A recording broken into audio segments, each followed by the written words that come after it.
Ya pemirsa, sebelum melanjutkan dialog hari ini, rekan Tasya Lutmila akan terlebih dahulu menyampaikan sejumlah data untuk Anda. Tasya, silakan.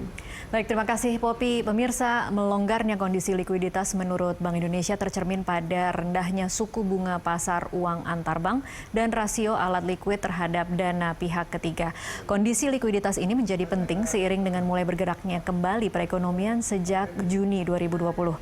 Perbaikan diharapkan terlihat di kuartal 3, apalagi untuk kuartal 2, Menteri Keuangan Sri Mulyani merevisi lagi proyeksi pertumbuhan ekonomi menjadi minus 4,3% dari sebelumnya minus 3,8%. Kita akan lihat datanya. Ini adalah kuantitatif easing Bank Indonesia. Realisasi per 14 Juli 2020 adalah 633,24 triliun rupiah. Ini termasuk penurunan GWM 155 triliun, ekspansi moneter 462,4 triliun, dan lain-lain 15,8 triliun.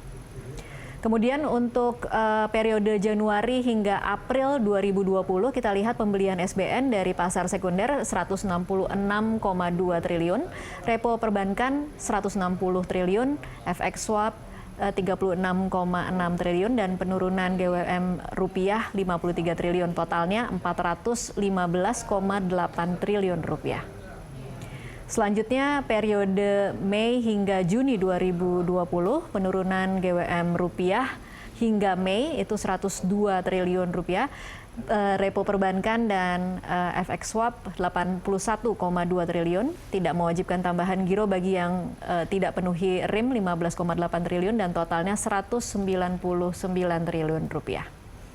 Selanjutnya kita lihat stimulus moneter Bank Indonesia, suku bunga pasar uang antar bank 4%, rasio alat likuid terhadap dana pihak ketiga 24,33%, suku bunga BI 7 days reverse repo rate 4%, kemudian suku bunga deposito 5,74%, dan suku bunga kredit modal kerja 9,48%. Kita lihat penyaluran kredit bank umum untuk periode April dalam bentuk triliun rupiah. Di April 2015 berada di posisi 3.711,56, kemudian di periode yang sama tahun selanjutnya pada April 2016 4.006,7, kemudian nilainya terus naik. Kita lihat di April 2017, April 2018 hingga April 2019 di posisi 5.305,96, tetapi pertumbuhannya kita bisa lihat melambat. Kemudian dana pihak ketiga Bank Umum di tahun 2020, kita lihat dari periode Januari di angka 5 triliun, kemudian Februari 6 triliun, naik sedikit di Maret 6 triliun, dan di bulan April turun 6.128 triliun. Kemudian komposisi DPK Bank Umum tahun 2020 untuk giro di 1.610 pada Maret, kemudian pada Aprilnya menjadi turun 1.548, sementara tabungan di bulan Maret 1.931, dan turun juga pada bulan April 1.926, sementara deposito di 2.671,72 untuk bulan Maret, turun juga ke bulan April di 2.652,33. Terakhir kita lihat bagaimana indikator kinerja Bank Umum konvensional per April 2020. Dari KAR-nya kita lihat 22,08%, BOPO 88,45%, LDR 92,18%, NIM 4,57%, dan ROA 2,34%. Ya, demikian data-data yang bisa kami sampaikan. Kembali ke Poppy. Baik, Tasya, terima kasih. Kita lanjutkan dialog kita tadi terkait sempat terputus tentang apa yang Pak Rian juga sampaikan, Pak Iwan, soal ada PR dari sisi demand gitu. Menurut Anda apa yang harus dilakukan, apa langkah dan juga stimulus agar bisa memancing demand ini untuk bisa naik kembali? Ya, pertama saya kira saya memberi apresiasi dulu lah kepada Bank Indonesia ya. Saya kira kebijakan yang dilakukan itu kan paling tidak membuat tenang dulu sektor keuangan. Jadi bank-bank yang tadinya sudah tertekan likuiditasnya, yang sudah mulai goyang-goyang, ya mereka sekarang agak nyaman ya dengan kebijakan moneter itu ya. Walaupun lagi-lagi itu tidak dengan sendirinya menyebabkan uang yang beredar di masyarakat itu terjadi. Ya. Itu selalu ada masa transmisi ya dari kebijakan moneter, karena kebijakan moneter itu makro ya. Tidak bisa kemudian diimplementasikan dengan segera. Tidak bisa, tadi yang saya sebut, tidak bisa maksa bank untuk kasih pinjaman, tidak bisa masyarakat dipaksa juga untuk pinjam, itu nggak bisa. Tapi dia sudah menyediakan. Nah, karena tadi yang saya katakan itu adalah bagaimana menciptakan likuiditas yang kering di masyarakat itu ada. Caranya ada dua saja itu yang kita pahami itu sebagai kebijakan fiskal ya. Yaitu pertama, jangan diambil. Itu ya, jangan diambil. Bentuknya ngambil itu macam-macam, tadi saya udah ceritakan. Yang kedua, kasihlah kepada mereka. Gitu kan. Nah, itu berupa kemudian pembelanjaan. Nah, yang saya lihat memang realisasi dari pembelanjaan ini kan masih kecil ya. Misalnya sampai bulan Mei ya, Mei 2020 dari APBN perubahan yang nilainya 2.600 triliun sekitar itu realisasi baru 664 triliun. Jadi baru seperempat ya, seperempat juga belum. Padahal kita sudah Mei, sudah Juni, udah setengah tahun.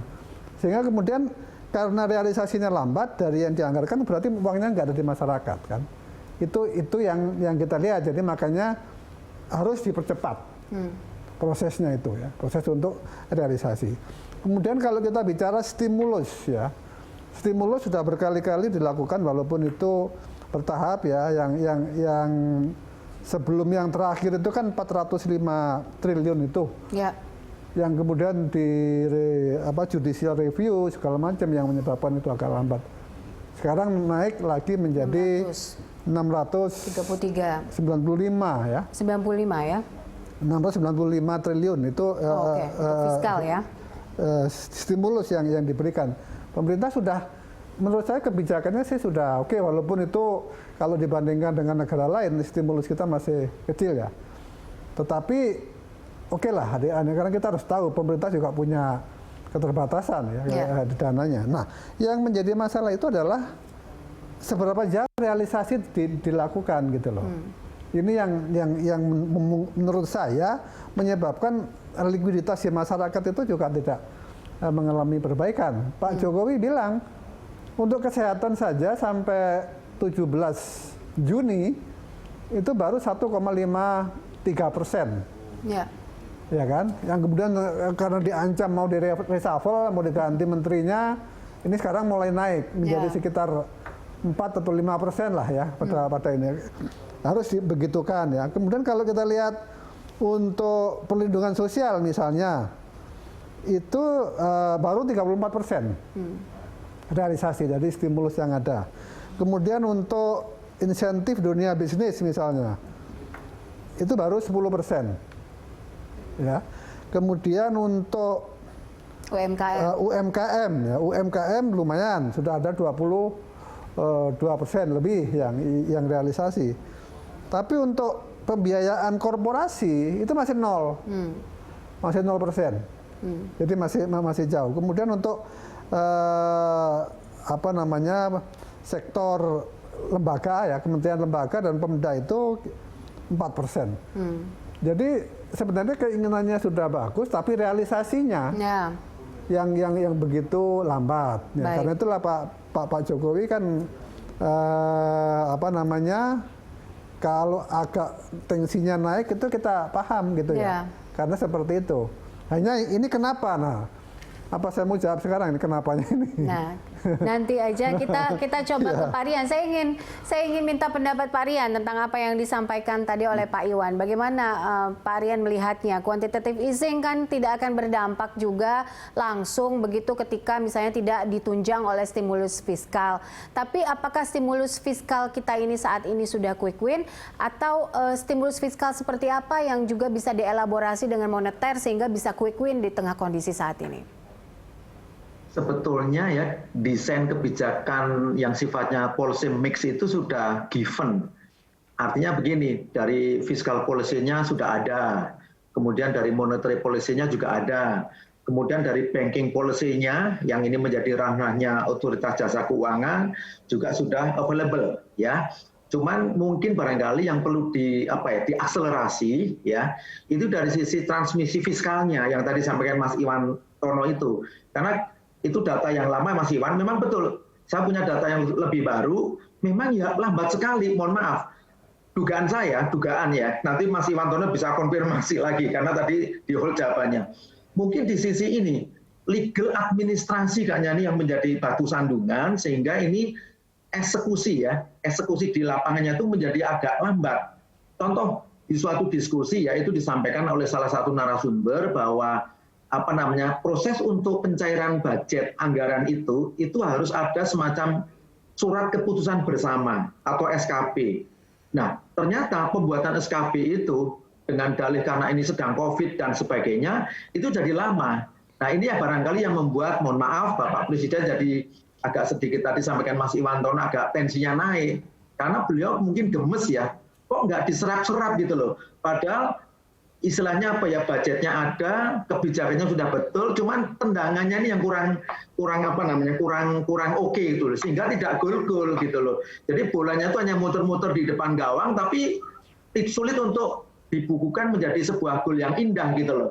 Nah, saya kira ini diskusi seperti ini bagus sehingga nanti bisa memberikan stimulasi ya secara psikologis untuk tadi percepatan di sisi serapannya.